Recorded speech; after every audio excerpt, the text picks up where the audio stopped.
James 5, 1 through 20. Devotional focus verse. Take my brethren the prophets, who have spoken in the name of the Lord, for an example of suffering, affliction, and of patience. Behold, we count them happy which endure. Ye have heard of the patience of Job, and have seen the end of the Lord, that the Lord is very pitiful and of tender mercy. James 5, 10, and 11. Examples of patient endurance of trials are always encouraging to other Christians. Back in 1874, the American evangelist Dwight L. Moody visited a man in Dundee, Scotland, who had been bedridden for 40 years as a result from a fall that had broken his back. For all those years, this man had endured acute suffering, as every movement brought considerable pain. However, God was present in that bedroom.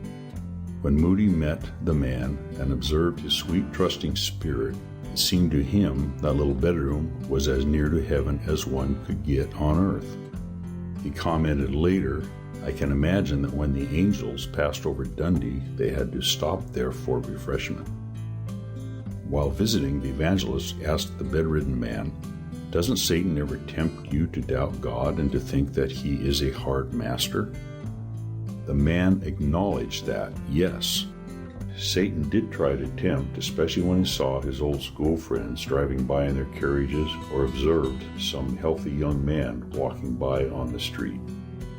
He said Satan would whisper, if God loved you, couldn't he have kept you from breaking your back?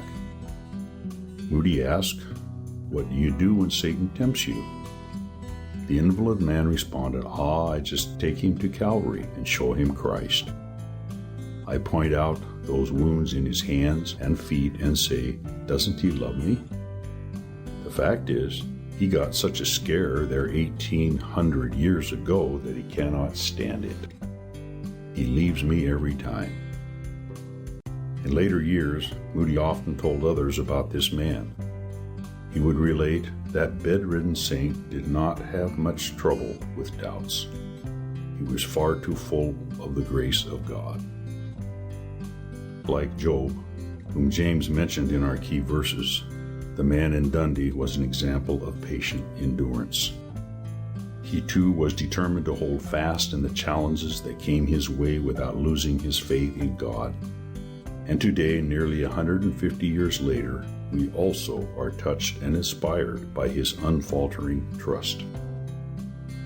Most of us likely will never suffer in the same ways that Job and the bedridden man from Dundee suffered, but we will face challenges in life and some pain as well. Let us follow James' advice and look to examples of those who have patiently held fast in affliction. They will provide us with the encouragement to hold on in our own trials so we too can be counted among those happy ones who endure. Background information. The Epistle of James concludes with a series of instructions focusing primarily on a warning to the rich, verses 1 through 6, the need for patience in time of suffering, verses 7 through 12, and some closing exhortations on faith, prayer, and the restoration of erring believers, verses 13 through 20. In verses 1 through 6, it may have been James' intention to encourage the poor who were the recipients of his epistle, or to warn them not to envy those who were wealthy. As in other New Testament teachings, James did not denounce the rich for their wealth, but rather warned against the temptations to which the wealthy can easily fall prey, such as hoarding, dishonest accumulation, and selfish satisfaction, the topics covered in these verses. In verses 7 through 12, James' discourse centered on God's overriding providence. He mentioned the coming of the Lord in verse 7 without introducing or explaining this event. Clearly, it was such a common hope in the early church that no commentary was needed. The husbandman referenced in that verse was a farmer, and the fruit of the earth was a grain harvest. The harvest was deemed precious because it was what sustained the farmer and his family. The word grudge in verse 9 means to complain or grumble. The apostle acknowledged that pressures and afflictions could cause the patience of believers to be strained and thus tempt them to murmur against each other. The closing verses of this epistle, verses 13 through 20, are a series of admonitions, beginning with an exhortation to prayer in times of trial. James explained the proper response to affliction, any type of assault from the devil, and to times when the heart is merry. The instruction for the merry to sing psalms could be translated, sing praises. Beginning with verse 14, James specifically addressed health issues and the doctrine of divine healing. He noted that in such times a Christian's privilege was to call for the elders of the church. Spiritual leaders were recognized or appointed in local congregations as early as AD 40 to 50. The practice of anointing with oil is also mentioned in Mark 6:13. James did not qualify his statement regarding the results that would occur. It was tacitly understood that while one did not know how God would answer in each case, extraordinary cures would occur. In James 5:17, we read that Elijah was a man subject to like passions as we are. God answered Elijah's prayer.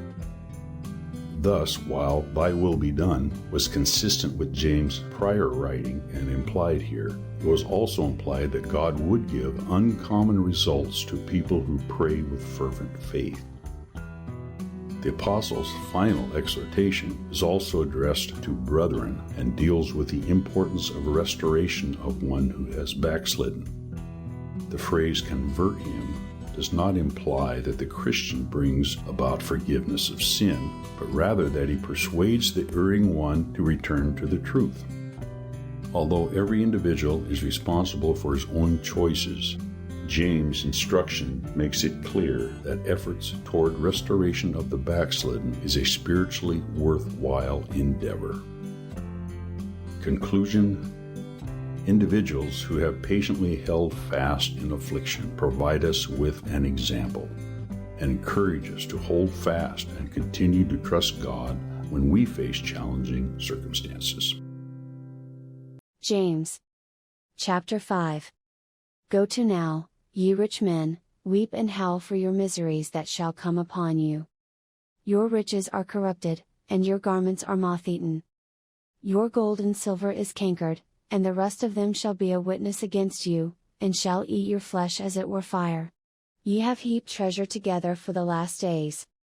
Behold, the hire of the laborers who have reaped down your fields, which is of you kept back by fraud, crieth, and the cries of them which have reaped are entered into the ears of the Lord of Sabaoth. Ye have lived in pleasure on the earth, and been wanton, ye have nourished your hearts, as in a day of slaughter. Ye have condemned and killed the just, and he doth not resist you. Be patient therefore, brethren, unto the coming of the Lord. Behold, the husbandman waiteth for the precious fruit of the earth, and hath long patience for it, until he receive the early and latter rain. Be ye also patient, stablish your hearts, for the coming of the Lord draweth nigh. Grudge not one against another, brethren, lest ye be condemned. Behold, the judge standeth before the door. Take, my brethren, the prophets, who have spoken in the name of the Lord, for an example of suffering affliction, and of patience. Behold, we count them happy which endure. Ye have heard of the patience of Job, and have seen the end of the Lord, that the Lord is very pitiful, and of tender mercy. But above all things, my brethren, swear not, neither by heaven, neither by the earth, neither by any other oath, but let your yea be yea, and your nay, nay, lest ye fall into condemnation. Is any among you afflicted? Let him pray.